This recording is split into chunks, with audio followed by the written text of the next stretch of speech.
I was going from Chicago, where I grew up, to Los Angeles to go to USC for college. And I was assigned a college roommate who ended up being the most amazing woman in the world. She was so full of joy and peace and love. And she reached out to me. And I came from a great home. I had a wonderful family. We were in the arts. We had a great time together. And yet she had more peace than I did. And I was fascinated by that. So all year, freshman year, she kept asking me questions, and I would answer what I thought was, very smart. And suddenly realized that what she was asking me was starting to really impact me. And I started thinking about it more. And then I would come home to the dorm room, and her Bible happened to be open to just a place we had been talking about that morning. And I didn't realize till later she had this all worked out. I had no idea. And 3 weeks before the end of freshman year, I was walking through campus, and I just stopped and said, God, I want what Debbie has. So I want you to do whatever you want to give me what she has. But there are 3 things I don't want. I don't want to tell anybody about you, because my dad told me there are 2 things you don't talk about in public: politics and religion.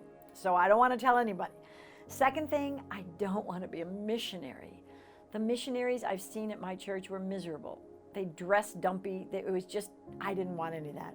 And the third thing, I didn't want to go to Africa, because I thought that's what happens to anybody who becomes a Christian. They just have to go to Africa. So I said, other than that, you have all of me. And I waited, and I thought maybe there'd be some lightning or something, and nothing happened. So I went, oh well, and I went to class.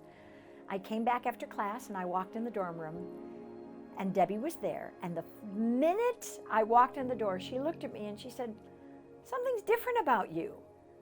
And I thought, no, there isn't. And I said, no, there's not. And we kept going.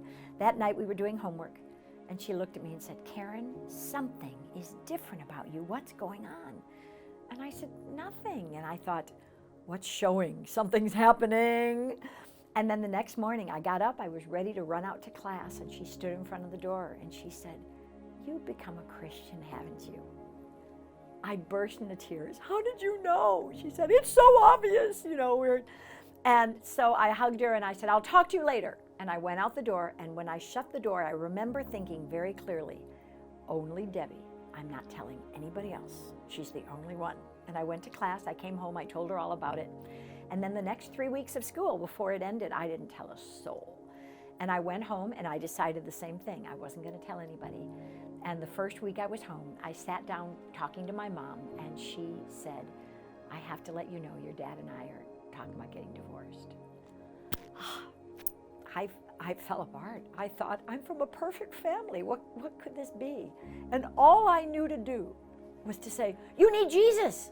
You have to have Jesus. He'll stop it. And she said, what are you talking about? I said, you have to turn to him. He's going to change your life, and then it's not going to happen. She said, well, what do I do? I said, you pray to him. And she said, how do I do that? And I said, I don't know, just talk to him. I had no idea what I was doing. I wasn't trained. I never experienced this. All I knew is my mom had to believe in Jesus. And she said, okay, well, I'll pray. And she said, what do I say? And I said, just tell him that you believe in him, that you need him, and you want him to take over your life and change you. And she said, well, can you do it? And I'm like, oh, okay. So I prayed for her, and she joined me, and she became a Christian right there. My parents never got divorced. Years later, my dad became a Christian. They were married 54 years, and it was an amazing, life-changing experience. But I still didn't want to tell anybody else about him. So the irony is, the 3 things I told Jesus I didn't want, through the years, every single one became the greatest joy in the world. I love telling people about Jesus. I'm a missionary in Hollywood. It hit me years later, wait a minute, this is the world's most influential mission field, and we're missionaries here. It was a crazy concept. And then my family took a trip to Africa a few years ago, and it was the highlight of my life. It was just beautiful and powerful and life-changing.